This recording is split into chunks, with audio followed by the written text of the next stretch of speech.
खुलुमबाय नोंथांमोनखौ बयखौ बरायबाय दिनै 22 अक्ट'बर 2023 बाराय जाबाय समबार फैदो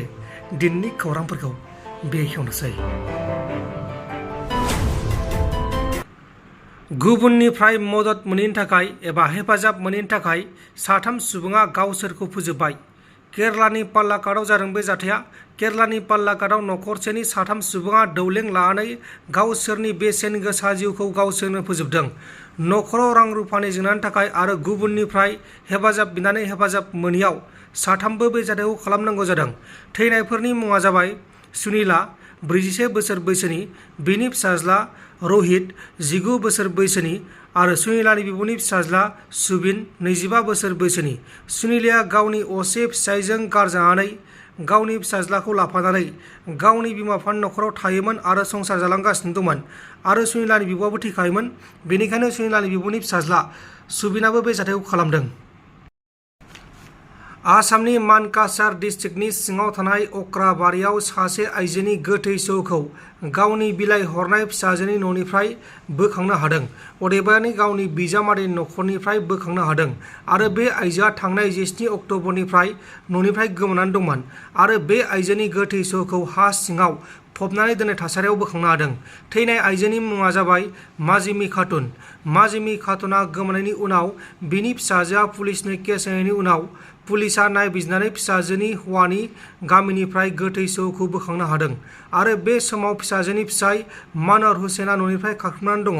आरो फिसाजोखौबो सोंथि खालामनो थाखाय पुलिसआ गावसोरनि आवथायाव लानाय जादों। नाथाय माजिमी खातुनखौ सोर बुथारनानै फबना दोनखो बेखौ दासिमाव रोखा खालामथ'नाय जायाखै। दा बे जाथायनि सायाव नायबिजिरनाया सोलिगासिनो दङ। लोगोसे बे जाथायखौ लानानै ओनसोल नाङैनो गिखांनाय फोरमायदों।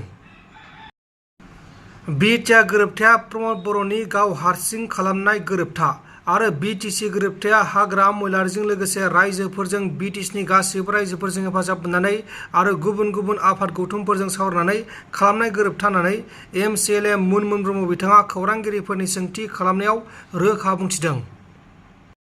मोनसे गिथाव बाथाव जिउ फोजोबनाय जाथाय जादों। उत्तर प्रदेश रायजोनि कोतवालीआव एसबिआइ बेंकनि लांगोनायाव सासे सुबुङा बेंकनिफ्राय लन मोनैनि थाखाय पेट्रल लुनानै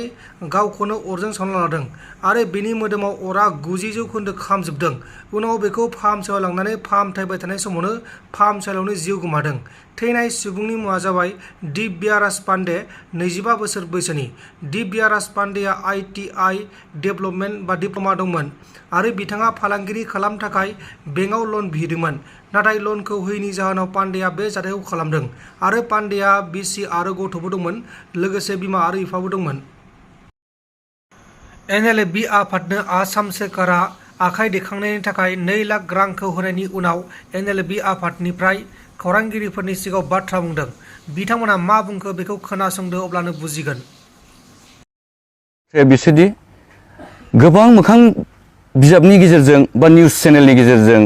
NLB आफादखौ एज ए हल फोजोबबाय होननानै फोसावदों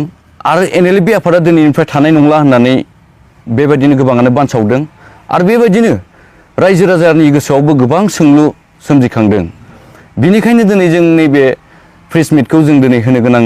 बाध्य जादों। थांनाय मैयानि जि समाव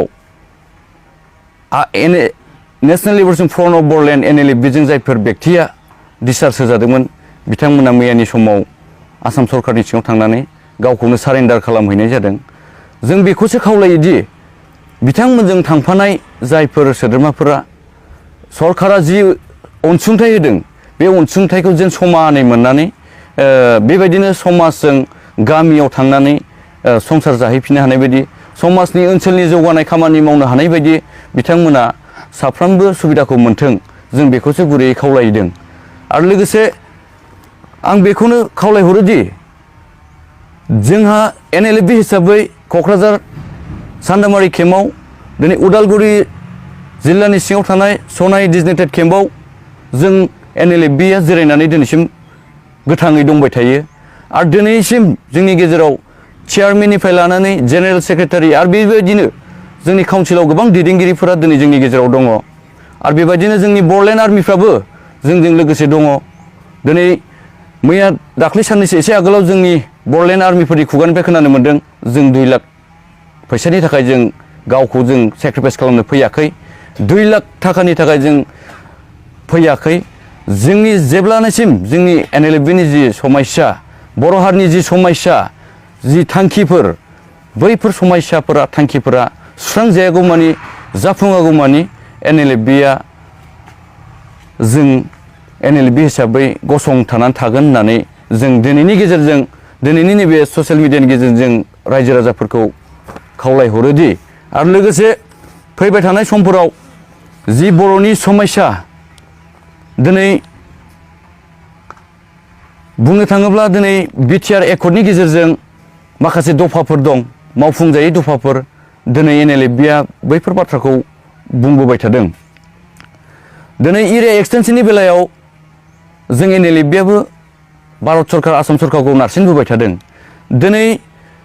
गहपुर सिमुलगुरिसिम सिमा बारायबाय होननानै दिनै गोबाङानो बुंदों आरो खुगाजोंल' बुंबाय थादों अफिसियेलि मावनायखौ जों नुनो मोनाखै दिनै हारि उदांस्रि दावहायाव जेसेबांनाखि बर' जोहोलाव जोहोलावजोफोरा जिउ बावलांबाय बै जिउ बावलांनाय न'खरफोरनि परियालनो बिथांमोननो दिनैसिम आसाम सरकार आरो भारत सरकारा अनसुंथाइ होगोन होननानै खोथा होदोंमोन दिनै जों नुनो मोन्दों 1000 जनसोखौनो होदोंना होआखै जोंहा सोंलु बेरखांदों दिनै जोंनि जि हारिनि थाखाय बावसोमलांनाय गावखौनो दिनै 6000 जननि बारा 6000 जननि बारा दिनै मुंख्लं जालांनाय न'खरफोरनो अनसुंथाइ होगोन होननायखौबो दिनै मावफुङाखै दिनै बेबायदिनो ex-NDFB बिथांमोननो साख्रिनि खोथा बुंदों पारामिलिटारि फर्सआव थिसननायनि खोथा बुंदों दिनै बेफोरखौबो मावफुंनायखौ जों नुवाखै खोथाल' होबोबाय थादों मावफुंनायखौ जों नुवाखै बेनिखायनो जों खावलायबोबाय थादों आसाम सरकार आरो भारत सरकारखौ BTR-जों सोमोन्दो थानाय किसुमान दफाफोरखौ थाबैनो मावफुंनांगौ होननानै जों बुंबोबाय थादों आरो नैबे जि जोंनि बर'नि समस्या बै समाव हारि उदांस्रिखौ लानानै उपेन्द्रनाथ ब्रह्म बिथांनिफ्राय बुंबोबाय थादों डिभाइड आसाम 50-50 नो बरलेण्ड नो रेस जानदेंगे राजलेंगे दिनै बैफोरबायदि बाथ्राफोरखौ लानानै गोबां जोंनि सा खोला सानजा सोनाब ओनसोलाव रायजो जानानै थानाय दुलाराय बर' हारिया आइ आफामोना दिनै बिखुङाव गथ' बायै बायै ओंखाम थफ्ला लायै लायै राजा लामायाव होबथादोंमोन रेल लामा होबथादोंमोन दिनै बै आलादा रायजोआ दिनैबो सुस्रांजायाखै दिनै बुंनो थाङोब्ला जोंनि बर' हारिनि जि आन्दालन खालामनाय दिनै बैफोर ओरैनो दैयावसो थांदों ल' मोनदों होननानै जों खोनानो मोन्दों बे बेसेबां सैथो जों बेखौ उनाव मोनथिलांगोन आरो जायफोरा बुंदों 181 बिथांमोना सारेन्डार जाहैदों होननानै नाथाय बेखौ जों खोनानो मोन्दों जे जायफोरा बेकारै थानाय बर' सेंग्राफोरखौ लानानै थांनानै दिनै 2 लाख मोनजोबसिगोन होननानै बिथांमोनखौ लानानै थांदों खिन्थु बेयावहाय गासिबो मोनजोबाखै जों मिथिनो मोननायाव सा 16 जनखौल' मोनदों होननानै जों मोनथिनो मोन्दों जायफोरा मैया बेक्तिया बेयाव जायफोरा गावखौनो गथायहैदों सारेन्डार जाहैदों बिथांमोनाबो जोंजोंनो दङमोन मोनसे समाव आरो बिथांमोनाबो जोंनि थांखियावनो हेफाजाब आरो मदद होबोदोंमोन जेरावनाखि जोंहा BTR एकर्डनि गेजेरजों जोंनि मावनो गोनां बहुद समस्याफोर दं बै समस्याफोरा सुस्रांजायागौमानि जों NLFB-आ मावलांगोन होननानै जोङो थांखि लादोंमोन दिनै बिथांमोन बायदिया मा साननानै दिनै सोरबा सानैसो बेक्तिखौ डिसचार्ज होनायाव थांफालांनानै बा थांफानानै